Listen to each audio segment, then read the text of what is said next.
नमस्कार, स्वागत है आप सभी का एजुकेशन कैट 6 में। तो कैसे हैं आप सभी? आशा करते हैं कि आप अपनी परीक्षाओं की तैयारी में लगे होंगे और आशा ये भी करते हैं कि आप इस एग्ज़ाम को दोबारा एग्ज़ाम देने जा रहे हैं और 67वीं बीपीएससी का ये प्रारंभिक परीक्षा है और आप लोग के लिए कुछ दिशा निर्देश यहाँ देकर डराने की कोशिश भी की गई है। इनफैक्ट यही नहीं, आज का न्यूज़पेपर भी आप लोग अगर देखे होंगे, है ना, बहुत लोग न्यूज़पेपर पढ़ने का उनका आदत भी होता है, तो न्यूज़पेपर देखे होंगे तो वहाँ पे आप लोगों को एक चीज़ लिखा गया है कि 144 धारा रहेगी आपके जितने भी एग्जामिनेशन सेंटर्स है उसके आसपास। यानी कि ना तो वहाँ पे कोई चाय नाश्ते की दुकान खुली होगी, ना ही आपके प्रिंट आउट फ़ोटो कॉपी की दुकान खुली होगी। ऐसा वहाँ पे 144 धारा पूरे 2 घंटे आपका वहाँ पे एग्ज़ाम के दौरान लगा रहेगा। तो इन सभी चीज़ों से आपको क्या है, डरना नहीं है और ख़ुद को क्या रखना है, तो खुद को मोटिवेशन में रखना है, खुद को मोटिवेट रखना है। यहाँ पर आपको बता दें कि ये जो एग्ज़ाम है फिर से लिया जा रहा है और ये 30 सितंबर को यानी कि कल आप लोग का ये परीक्षा है और इसमें बेहतर प्रदर्शन करने के लिए आपको एक चीज़ की बहुत ज़्यादा ज़रूरत है, वो है एकाग्रता की।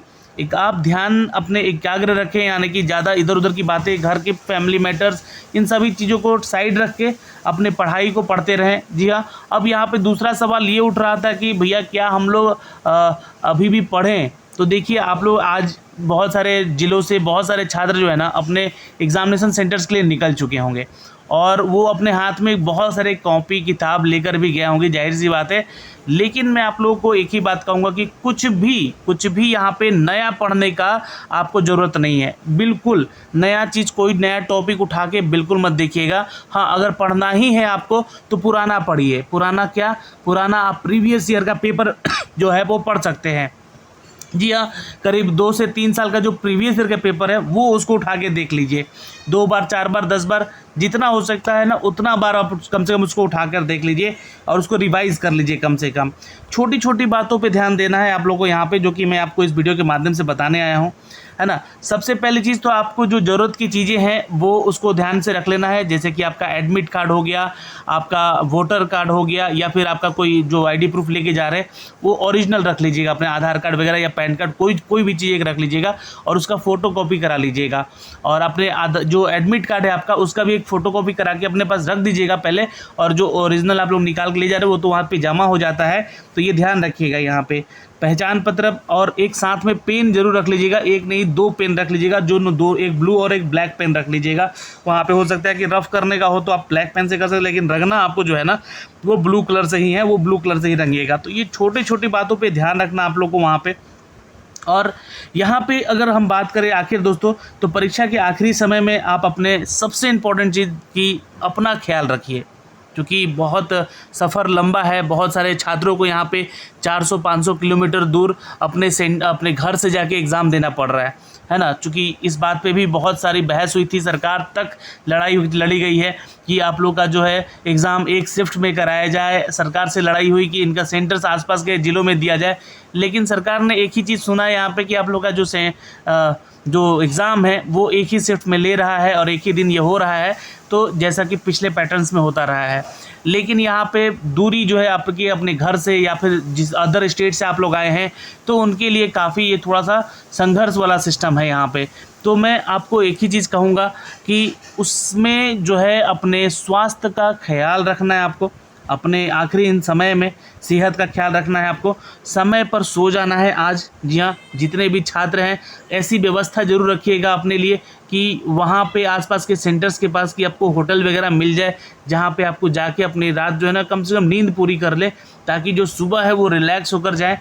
और खाना खाने को लेकर भी मैं आपको थोड़ा सा एक छोटा सा टिप्स देना चाहूँगा यहाँ पे, कि खाना भी ऐसा हैवी नहीं खा लेना है रात को कि सुबह पेट खराब हो जाए या फिर सुबह जो है आपको सर्दी जुकाम हो जाए, ऐसा भी खाना नहीं खाना है। क्योंकि अगर आप थोड़ा सा भी टेंशन में रहेंगे ना, तो ये परीक्षा देखिए बिगड़ता तो नहीं है, मतलब तबीयत ख़राब में भी लोग अच्छा कर लेते हैं क्योंकि उनकी पढ़ाई की हुई है, 2 साल से लगातार वो पढ़ रहे हैं इस परीक्षा को लेकर, तो बिगड़ेगा तो नहीं, लेकिन हाँ डिस्टर्ब हो सकता है। जहाँ पे आप 100 क्वेश्चन कर सकते हैं, है ना, वहाँ पे आप मात्र 75 या 80 क्वेश्चन ही करके आइएगा, तो 20 क्वेश्चन का लॉस हो सकता है आपके तबीयत खराब होने से। अब देखिए, समय पर सेंटर से पहुंचना आपको, चूँकि यहाँ पे भी एक बात लिखी गई है कि 11 बजे से पहले तक आपको परीक्षा कक्ष में प्रवेश करना है, और ये मोटी लाइनों में लिख दिया गया है क्योंकि अगर आप वहाँ पे विलम्ब होते हैं 11 बजे के बाद पहुँचते भी हैं, आपकी एंट्री रोक दी जाएगी। तो इसको ध्यान में रखना है कि आपको समय पर सेंटर पहुंचना है। और कोई भी प्रश्न आपको देखिए, अब यहाँ पे बात करें प्रश्नों को छोड़ने और रखने की, तो हमें कैसे प्रश्न छोड़ना है, तो कोई भी प्रश्न नहीं छोड़ना है आपको। 150 क्वेश्चन में 150 क्वेश्चन अटेम्प्ट करके आना है। अब लेकिन देखिए इस 150 क्वेश्चन को करना कैसे है। आपके पास 75 क्वेश्चन और 75 क्वेश्चन ऐसे होंगे जो कि आपको बिल्कुल आसान एक लगेगा, और एक जो आपका 75 क्वेश्चन है वो बहुत ही कठिन लगेगा। तो 75 क्वेश्चन वैसे जो कि आपने तुरंत पढ़े हैं, हाल ही के दिनों में पढ़ा है, जैसे कि करंट अफेयर हो गया, बिहार का करंट हो गया, या बिहार स्पेशल हो गया, जो चीज़ों पे हम लोगों ने बताया था लास्ट वीडियो में कि फोकस कीजिएगा, है ना, उन टॉपिक्स को आपको पढ़ लेना है, ठीक है, बना लेना है यहाँ पे।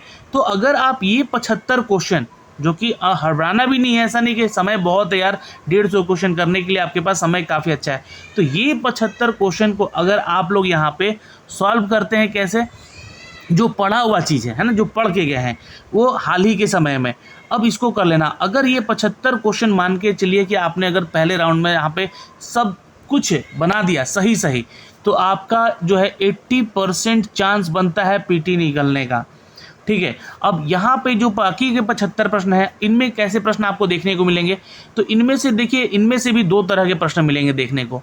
एक तो बहुत ही कठिन सवाल होंगे जो कि ऑप्शन ई के साथ होंगे, है ना, और ये क्वेश्चन कम से कम मान के चलिए कि 20 क्वेश्चन ऐसे मिलेंगे आपको यहाँ पर कि जो कि ऑप्शन ई के, या 25 क्वेश्चन भी ऐसे मिलेंगे आपको कि ऑप्शन ई के साथ होंगे, लेकिन 50 क्वेश्चन आपको करेंगे कंफ्यूज। ऐसा लगेगा कि आपको ऑप्शन नंबर बी भी सही है, ऑप्शन सी भी सही है, या ऑप्शन ए भी सही है, या ऑप्शन बी भी सही है, मतलब कि कंफ्यूजिंग वाले 50-50 वाले वहाँ पे ऑप्शन आपको दिखने शुरू हो जाएंगे।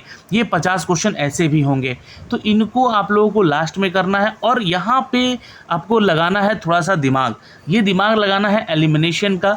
जी हाँ, कि हमें कैसे क्वेश्चन को एलिमिनेट करके किनारे कर दें कि ऐसे प्रश्न हमें दिख जाए वो, कि जहाँ पे आपको कन्फ्यूज़न हो रहा है, इसको हल्का सा एक मतलब ज़्यादा चिन्हित भी मत कीजिएगा, है ना, कि आप पॉइंट कर दीजिएगा कि हाँ ये क्वेश्चन हमने छोड़ा है, अभी इसको बाद में करेंगे, ठीक है। तो ऐसे क्वेश्चन आपको 50 मिलेंगे जो कि आपको कंफ्यूज करेंगे और गलत करवाएंगे, लेकिन नेगेटिव मार्किंग नहीं है, ये बेनिफिट है यहाँ पे, लेकिन इस पे ज़्यादा फोकस कीजिएगा। ऐसे 75 प्रश्न जो कि बिल्कुल आपको आते हैं, और देखिए ये प्रश्न आसान भी मिलेंगे क्योंकि आप लोग तुरंत करंट पढ़ के जा रहे हैं, तुरंत बिहार स्पेशल पढ़ के जा रहे हैं, तुरंत यहाँ पे आप लोग जो है जो आपका टॉपिक है बिहार स्पेशल का और बिहार करंट का और करंट अफेयर का और आपका हिस्ट्री का या ज्योग्राफी का, ऐसे क्वेश्चन आपको देखने को तुरंत मिलेंगे, और ये क्लिकेबल होगा, मतलब कि देखते ही से आप क्लिक करके इसका आंसर टिक मारेंगे। हाँ, लेकिन यहाँ पे एक ध्यान चीज़ और रखना है आपको कि मान लीजिए कि आप एक क्वेश्चन बनाएं, सपोज मान लीजिए कि क्वेश्चन आया हुआ है कि अभी बिहार के जो मुख्यमंत्री हैं नीतीश कुमार, ये अपना शपथ कितनी बार लिए। अब बहुत लोग यहाँ पे उत्सुकता में आ गए ना, 7 बार, 8 बार और 9 बार ऑप्शन रहेगा, तुरंत मार देंगे वहाँ पे कि 7 बार लिए हैं। अरे भैया यहाँ पे थोड़ा ध्यान दीजिए कि 7 बार शपथ नहीं, शपथ तो वो 8 बार लिए हैं, और मुख्यमंत्री के पद पर यहाँ पे दोस्तों इसके लिए जो है गलती हो जाएगा यहाँ पे आंसर आपका। तो ऐसे ही क्वेश्चन में हड़बड़ाना नहीं है, क्योंकि आपको पता है लेकिन आप गलत करके आ जाएंगे। बाहर ऑप्शन आप बाहर आप आके आप जब मिलाएंगे अपने क्वेश्चन पेपर को, तो भाई दिक्कत हो जाएगा आपको वहाँ पे कि हमने ये क्वेश्चन गलत करके आ गए। तो आसान प्रश्नों को ज़्यादा गलत नहीं करना, और ये मान के चलिएगा कि यहाँ पे अगर 3 से 4 क्वेश्चन अगर ऐसे या 5 क्वेश्चन आप आसान वाले गलत करके आते हैं तो आप पीटी से बाहर हो सकते हैं। तो डरना बिल्कुल नहीं है, इन सभी टिप्स को ध्यान में रखिएगा आप लोग। यहाँ पे बाकी जो दिशा निर्देश दिए गए हैं यहाँ पे परीक्षा केंद्र पर, आपको जो है मोबाइल, ब्लूटूथ, वाईफाई वगैरह गैजेट वगैरह लेकर मत जाइएगा, अपने लिए परेशानी बढ़ाइएगा खुद यहाँ पे। और कठिन प्रश्नों को अगर मैंने जैसा कि समझाया आपको, तो 150 प्रश्न होंगे, 150 प्रश्नों में 120 मिनट में इसको हल करना होगा यहाँ पे आपको, और इसलिए ये आपका टाइम का ख्याल भी रखना है यहाँ पे, और प्रश्नों को समझ के जवाब देना है, किसी भी सवाल को नज़रअंदाज नहीं करना है आपको। कठिन प्रश्न ही आपको बेहतर स्कोर दिला सकता है, ये भी ध्यान रखिएगा। और हाल ही में जो परेशानी या तनाव आपसे गुजर रहे हैं अगर ऐसी चीज़ों से, तो दिमाग से उसको निकाल के एग्ज़ाम देने बैठिएगा, है ना। अपने स्वास्थ्य का ख्याल रखिएगा। यही सारी बातें आपको कहने आया था इस वीडियो के माध्यम से। और OMR के ऊपर मैं थोड़ा सा आपको ज़रूर समझाना चाहूँगा कि यही आपका जो है सबसे जो इम्पोर्टेंट कहते हैं ना कि मतलब अगर यहाँ गलती कर दी तो सब खत्म। मतलब आपने स्कोर मान लीजिए 150 में ना 120 करके आ गए आप लोग, समझ गए। 120 क्वेश्चन सही करके अगर आ गए और OMR ही गलती भर दिया यहाँ पे आपने, है ना, उसमें आंसर शीट में अपने रोल नंबर सबको रीचेक कर लीजिएगा, पहले समय मिलता है आप लोगों को काफ़ी अच्छा, तो वहाँ पे आप लोग को जो है ना निर्देश जितने दिए गए उसको पढ़ लीजिएगा, एक बार आंसर शीट को भी देख लीजिएगा और जो भी आपने रोल नंबर उसमें भरे हैं अपने वो चेकआउट कर लीजिएगा कि आपने सही भरा है, नाम, हैंड राइटिंग, ये सब कुछ सही मिला लीजिएगा एक बार, है ना। तो आप यहाँ से पास, अगर यहाँ हो गए पास तो वहाँ तो भाई अगर 150 में 110 भी लेकर आ गए तो आपका सिलेक्शन होने का चांस बढ़ जाता है, ठीक है। तो ये एक छोटा सा टिप्स आपको दिया गया है ताकि आपको डर नहीं लगे। 144 धारा भी लगे तो क्या फ़र्क पड़ता है, जब आपने ठान लिया है तो ठान लिया है। तो ये बात ध्यान रखिएगा, आपके दिलो दिमाग में ये सारी चीज़ बैठी रहनी चाहिए और अच्छे से जाइए परीक्षा दीजिए। गुड लक है हमारी तरफ से, ऑल द बेस्ट। छोटा सा वीडियो था, आप लोग एक दूसरे को शेयर कर लीजिए, हो सकता है कि आप लोग ट्रेन में होंगे, बस में होंगे, अपना ख्याल रखिए और बिल्कुल सावधानीपूर्वक अपने सेंटर से पहुंच के और पहले पहुंचिए। आई थिंक मुझे लगता है कि वो जो सिटी सेंटर है आपका, है ना, जिस भी सिटी में आपका सेंटर है, पहले पहुंच के वहाँ रुकने और रहने की व्यवस्था अच्छा कर लीजिए पहले। ओके, धन्यवाद दोस्तों, मिलेंगे आपसे अगली वीडियो में। जय हिंद।